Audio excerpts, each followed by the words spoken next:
The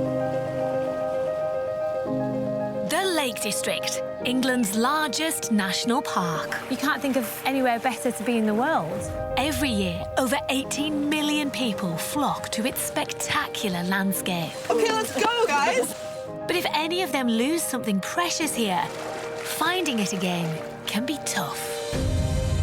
I was frantic. It can't be replaced. I felt really guilty. I just felt a wave of shock.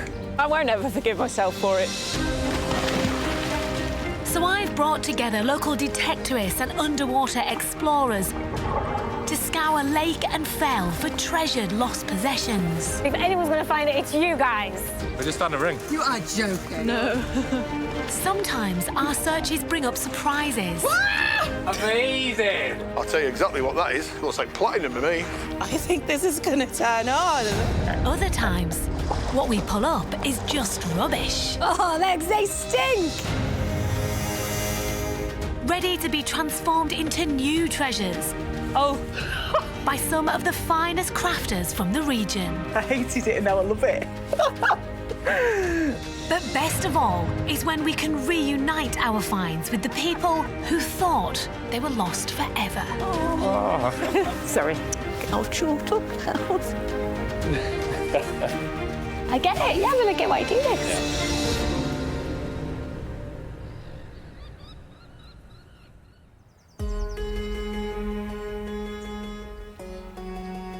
On today's episode, we take on a family's epic 30-year search for Granddad's missing motorbike. Go get that bike. I spent a lot of my childhood life with him. If we do get it out, it would be wonderful. It'd be spectacular, like. Social media detective Mew hunts for clues about a precious ring found on the fells. It looks like it's ruby and diamonds. Wow. Right. And our crafter Sally is challenged to turn discarded crockery into a ceramic wonder. It's going to be a circus extravaganza. It could all go horribly wrong. But for our first search, we're heading to the southwest edge of the lakes. RSPB Hodbarrow is a former iron mine that's now a beautiful nature reserve. Here, within the flooded waters of the old quarry, we're hoping to solve a mystery that's been family folklore for over 30 years. Me and my granddad, we always used to love restoring stuff, and he's always passionate about his bikes. I was probably about 8 or 9, and he told me this story, this tale, that this motorbike had been stolen from the allotment and joy-ridden around, and then discarded into the quarry. Grandad Albert never got to find out if the motorbike was definitely in the quarry or not. But for his grandson Sam and childhood friend Gav, the story he told them began a lifelong quest to find out if it was true. We were swimming in there as, like, kids, and we could never see it, but we'd always been told about it, that it was there. A bit like Loch Ness. It's been there, but it's never been seen, you know? The motorbike in question is thought to be a vintage Bantam BSA model. So I'm heading to Hodbarrow with our team of scuba divers to try and crack the case. Gents, welcome to RSPB Hodbarrow. Now, how easy would a motorbike be to find if it is down there? It depends what else is in there, I suppose. The big challenge is getting out of the water as well, because we're quite high up. Oh, yeah. Don't say that. Yeah. Just fine. We'll cross that bridge when we get to it. Yeah. The motorbike is the largest lost possession we've ever tried to search for, and something our divers, Mike, Duncan and Sam, would love to prove once and for all is definitely down there.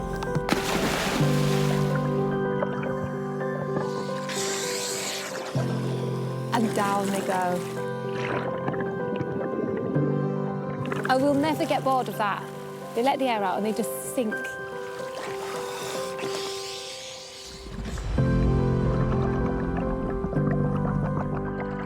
Now, the added element with this, a lot of the other things that we've been trying to find have been lost in the last couple of years. With this, it's a story. Sam and Gav know that the motorbike was stolen. The story goes that somebody wheeled it off that cliff. But we don't know that.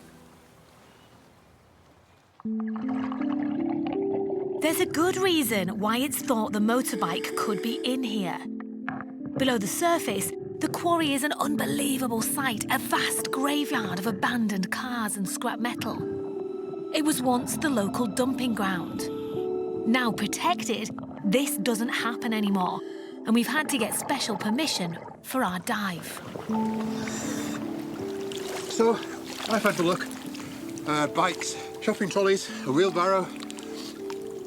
No sign of any motorbike there. OK. I'm guessing a motorbike that went in the water 30 years ago, it's not going to be in its shiniest condition, is it? Let's be honest.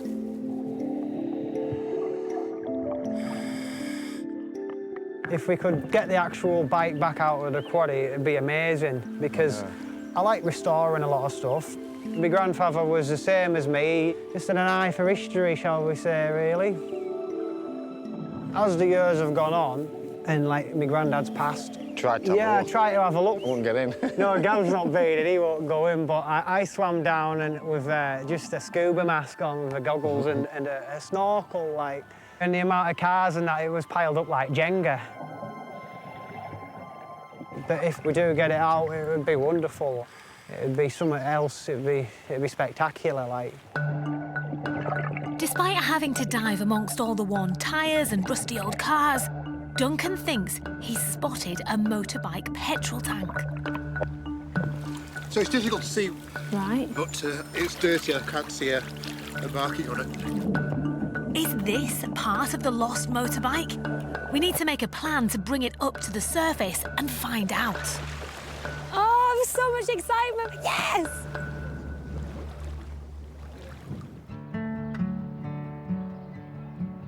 Away from the quarry, our other teams are all out and about searching across the lakes for missing possessions. Sometimes they find little treasures like this piece of silver. Guys, I think you should come and have a look at this. And one of gold. So I just found that on the ground. It was just glimmering. Look at that. It's lovely, isn't it? It is really, really nice. These finds are all sent to our lakeside boat shed, where our social media detective Mew will do all she can to track down their owners. To do that, Mew needs to get as many clues as possible about the rings. So she's off to see expert antique jeweller Howard. It's very delicate. Can you tell me more about this? Yeah, that says sterling silver inside it, and the store would sell them for children, and it's obviously probably got too small for the child, and it's snapped. Do you know anything about the engravings on the ring? Are they special? Unfortunately not. They're just engraved as a manufacturing. There's nothing special about those. It's a very inexpensive ring. There's lots of them made, thousands, millions of them made. I'm going to show you the last item. I've got this gold ring. I don't know if you can tell me anything about it. Oh, wow. It looks like it's ruby and diamonds. Oh, my goodness. And it looks like it's probably 18-karat gold. Okay. And looking from the marks inside, it's probably not made in England. Oh, wow. And do you have an idea of how old this ring is? 1900s, 1920s. Wow. It's either Victorian or Edwardian. So, Howard, what would you say the value of these pieces are? That's the least valuable. That's probably worth about £5. Hey, cha-ching. And that one is probably £500 to £600, I would imagine. Wow. Thank you so much, Howard. Fantastic. Bye. Bye. Bye. Mew can now head back to the boat shed, where she'll use everything she's learned in her quest to track down the ring's owners. Back at Hodbarrow on our search to find out if Granddad's lost motorbike is in the quarry or not, news that our scuba divers have found a possible part has reached Sam and Gav. So they've pitched up to offer their expertise. My granddad's bike's a BSA Bantam, like an early design with like a teardrop tank on the top of it. I've always been wanting to get it out, even just a piece, just to say that that's off that bike, you know. Everyone is hoping we've found the petrol tank from the missing bike. Looks like an RD or something. Yeah. Big, innit? That's too new. That's a lot newer than it. That's off like, yeah, 1970s bike. 80s. It should be like a turquoisey, like a 1960s greeny colour, you know what I mean? Gosh. It It's not the outcome we wanted, but thankfully there is some good news. Another of our experienced divers, Darren, is here to join the team. Oi, oi! The cavalry's arrived. All of our divers are volunteers and can only help on our searches during their free time. Darren's arrival means we can cover more area and try again. Good luck.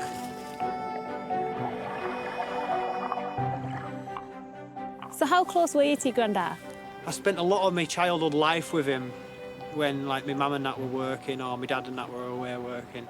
And I spent a lot of my childhood walking around the local area, and he used to just say little snippets of where we'd be, say, somewhere, and he'd be like, oh, this used to be a quarry at one point, and vice versa, telling me little things about local history. And there's a lot of things at stake for you. It's the connection to your granddad. It was stolen from him. That's it, innit, yeah. And you're just the wind beneath his wings? Yeah, I know. Pretty so I much, help him yeah. store 'em and He helps us along, don't you? Yeah. With more hands on deck, it's not long before Duncan makes a discovery in a new search area. Oh, why are you over there?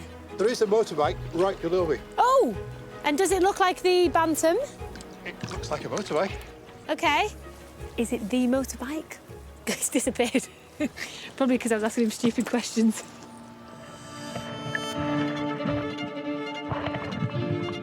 The bike Duncan's found looks to be fully intact. Could we finally be about to solve the mystery of Granddad's missing motorbike? So it's difficult to see what type of motorbike. Yeah. That's the only motorbike I've come across. OK, right. There's a motorbike just there. It could be the motorbike that you guys are looking for. Hopefully.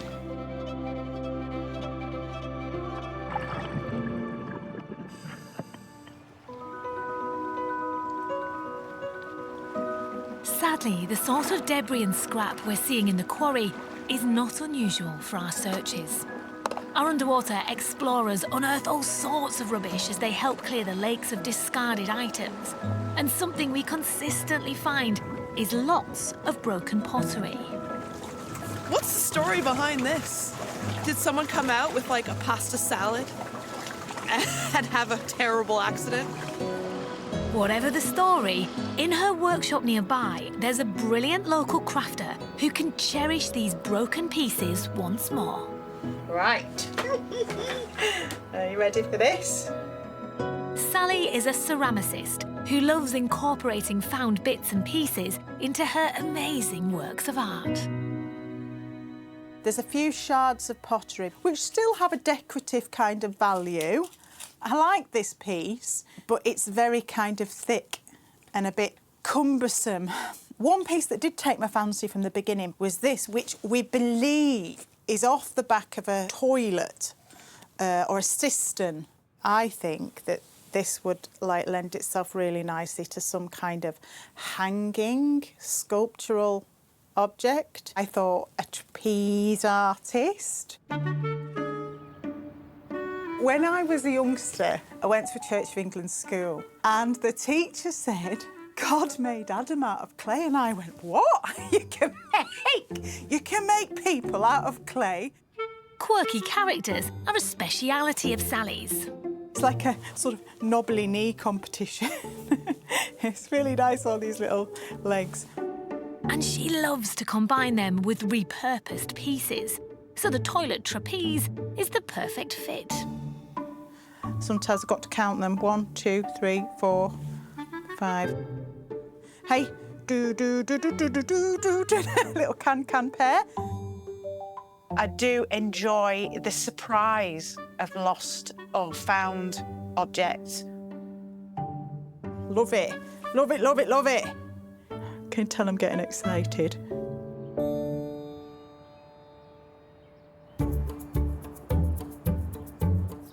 At our boat shed, Mew is concentrating on the expensive ring she had valued.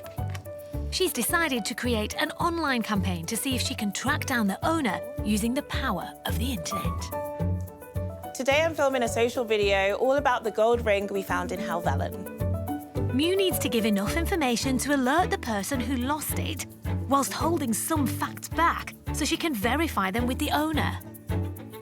While lost and found in the lakes, This ring was found during a land search of Helvellyn, and we really want to get it back to its owner. Can you help us? Right. Uploading. Uploaded.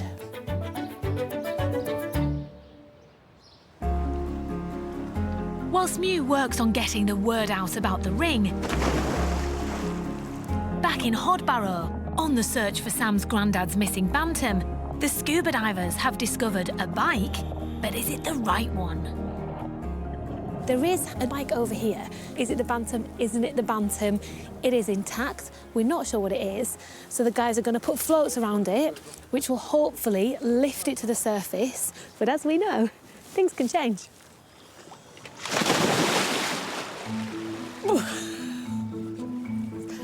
Go get that bike. To know that that could possibly be that bike, it's certainly a surreal feeling to be in at the moment. Like.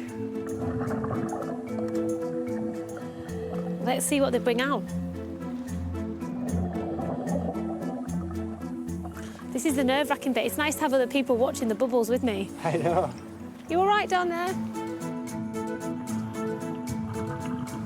Here we go. Oh, oh.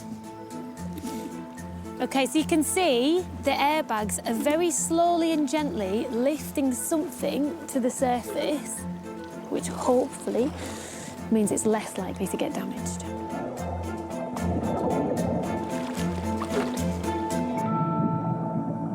How's it looking? It's on. Oh, it's on. That's just floating there.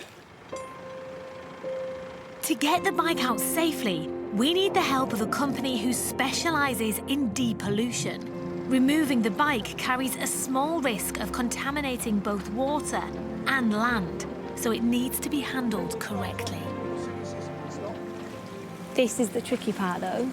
We've lifted it off. Now winching it up, this is where it could get caught on things.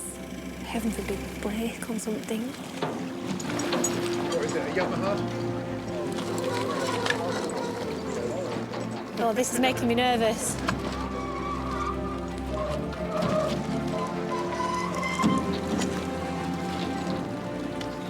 This is incredible. What are we thinking? Is it the motorbike?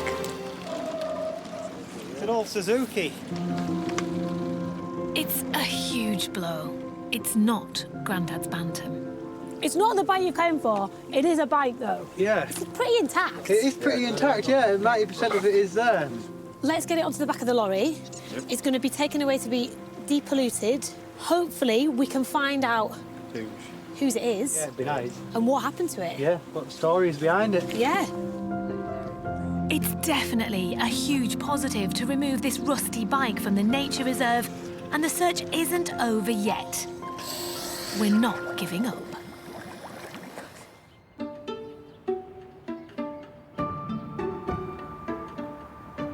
Back at Sally's workshop, her acrobat and trapeze made from part of a discarded toilet is coming together.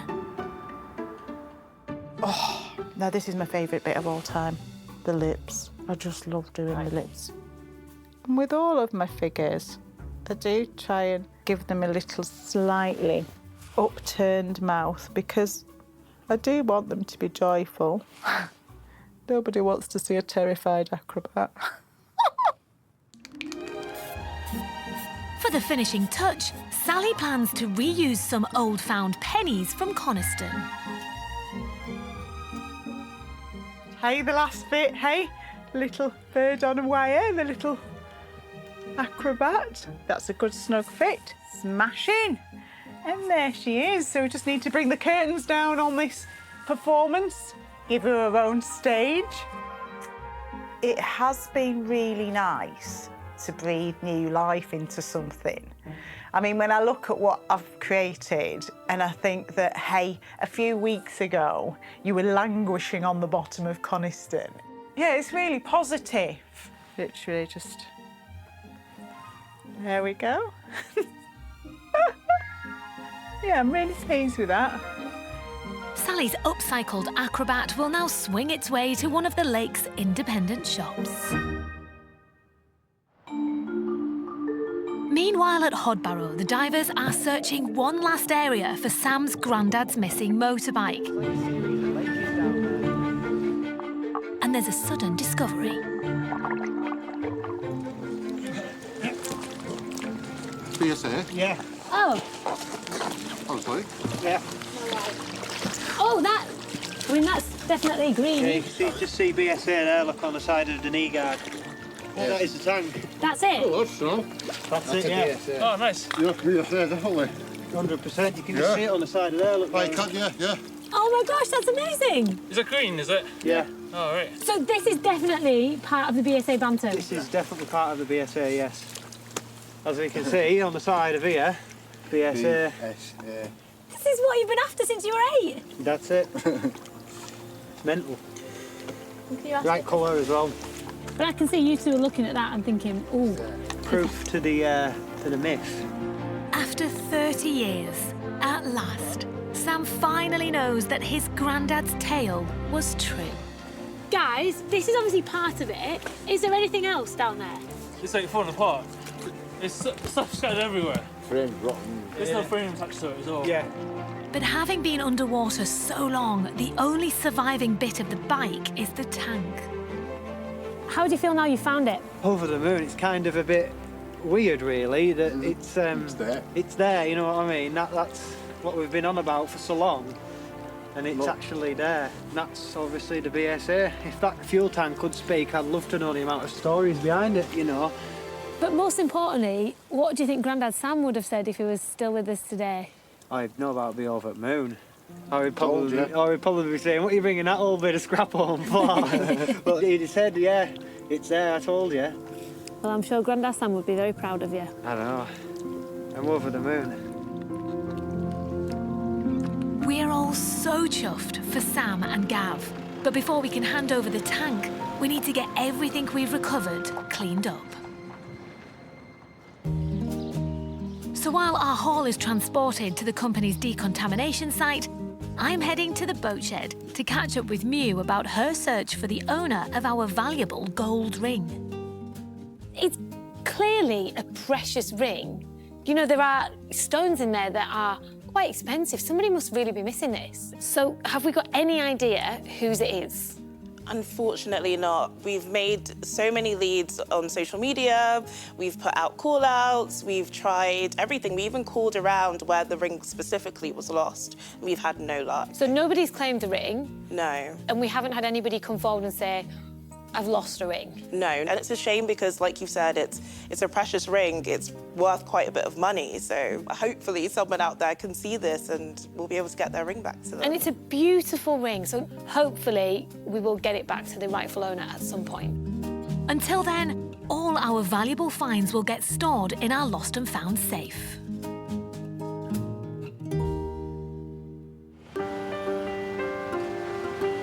At the decontamination site, the Bantam tank and old motorbike have arrived.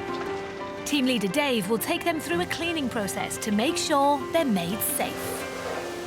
Doing things like this, getting things out of the water like that, is important because you're getting all the oils out, the fuels, and contaminants that are going into the water. Plus it makes the environment better. There's hundreds and hundreds of cars, coaches, bikes, everything down there. It'd be interesting to try and get everything out, but the cost would be phenomenal.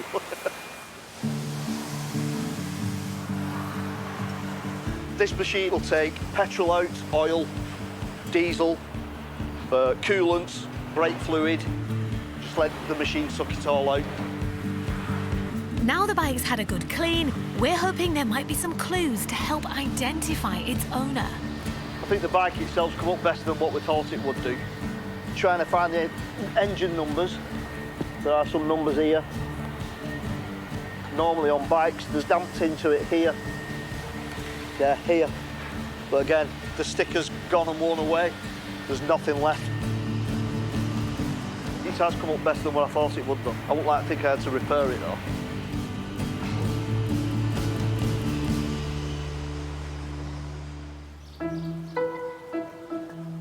Back at the boat shed, I have the happy job of reuniting the Bantam tank to Sam and Gav. And having exhausted all checks for the old motorbike's owner, I have a surprise for them. Gentlemen, come on Hello.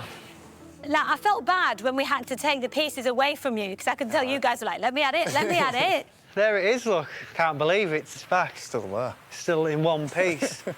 To some people, this looks like a chunk of rusty old metal. Yeah, What is well, it to you? Well, to me, it's history, you know, and I've heard so much about it but never seen it. But I just love the way you two are looking at this. You're like, It's all a bit of history. Yeah, it's history as it sits, like, you know. It just amazes me the metalwork is still Yeah, shiny. you've still got chrome underneath this green paint that somebody's painted over. You can still see the original chrome, like.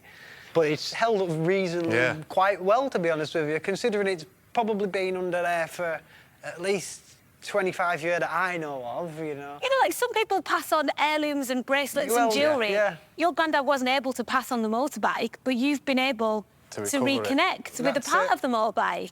I know, it's very unreal. It's a very surreal feeling. What are you going to do with it?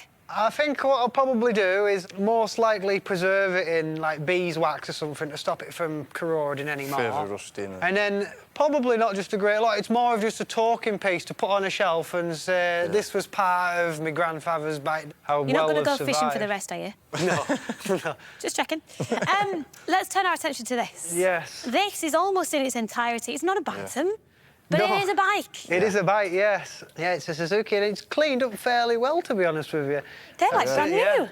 Look at them handlebars, I know, like I can't believe how well that's cleaned up. Look at me, you've had an effect on me, I'm like, look at them handlebars. It's cleaned up really well, though. This is what I love about you two. Most people would have written this off, but you guys are like, no, we could use this, we could use that. Anything, That's it, love yeah. saving it. Could you two do anything with it? I've worked on worse. Really? I've worked on a lot worse, like... I'd probably just keep it as a looking like that. Right. Running. Try and get it running, yeah. Would you like it? Yeah. Well, yeah. I'll have a good go and try and get it going, won't Do you want to think about that now? It was a reflex. Don't need to think. Right, that's all yours, so we'll get it sent over to you. But for now, after years of searching, please take the bits of the Bantam that you looked for so long, Sam and Gav. It's very unreal. Well, thank you very much. Thank you for sharing the story. Look, it's been a joy to meet you, and thank you for sharing your enthusiasm. And you too. Yeah, thank you. Take care, guys. You too. Thank you. Bye. Bye. I just love their enthusiasm, the joy in their faces, putting a full dot to that story of what happened with his granddad's motorbike. I'm just really pleased we could make that happen for him. Next time, we're on the lookout for a cherished lost toy. The time I realised that Gonzo was missing, I would say I was frantic. He wasn't there anymore. And a surprising chance find. I have found a Ford. And can we get precious lost moments back to the owner? It's so typical because the information I need is right there.